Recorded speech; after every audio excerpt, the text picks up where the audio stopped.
তো গাইস আসসালামু আলাইকুম। তোমরা সবাই কেমন আছো? আশা করি ভালো আছো। আজকে আমি কি রান্না করছি সেটাই তোমাদের সাথে শেয়ার করব। তো গাইস তোমরা পুরো ভিডিওটা লাস্ট পর্যন্ত দেখতে থাকো। আমি প্রথমে এখানে কিছুটা ছোট মাছ নিয়ে নিয়েছি, যেটাকে আমরা ময়া মাছ বলি। তো সেটা আমি লবণ হলুদ সামান্য মরিচের গুঁড়া দিয়ে হালকা করে তেলে ভেজে নিয়েছি। তারপরে আমি এখানে কড়াইতে আলু চিকন করে কেটে ধুয়ে নিয়েছি।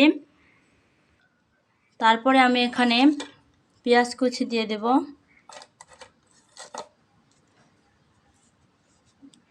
তারপরে এখানে মশলা বাটা দিয়ে দিলাম, স্বাদ মতো মরিচের গুঁড়া, স্বাদ মতো লবণ, পরিমাণ মতো হলুদের গুঁড়া দিয়ে দিলাম। তারপর আমি এখানে অ্যাড করেছি সরিষার তেল। তারপরে সব কিছু হাতের সাহায্যে খুব ভালোভাবে মাখিয়ে নিতে হবে।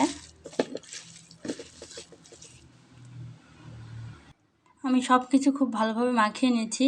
এরপর আমি এখানে পানি অ্যাড করে দেব।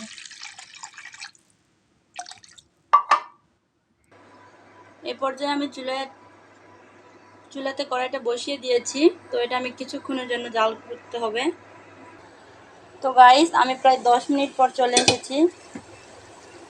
এখন আমি এখানে দিয়ে দিব সেই মাছগুলো।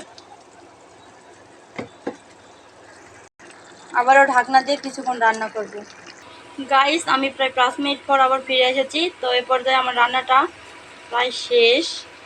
এখন আমি এটাকে চুলা থেকে নামিয়ে নিব। গাইস ফাইনালি আমার রান্নাটা কমপ্লিট। তো ভিডিওটা কেমন লাগলো অবশ্যই লাইক কমেন্ট করে জানাবেন। আর এরকম আরও নতুন নতুন ভিডিও পেতে আমার চ্যানেলটা সাবস্ক্রাইব করে দেবেন। তো গাইস সকলে ভালো থাকবেন। আজকে ভিডিওটা এ পর্যন্তই। আল্লাহ হাফেজ।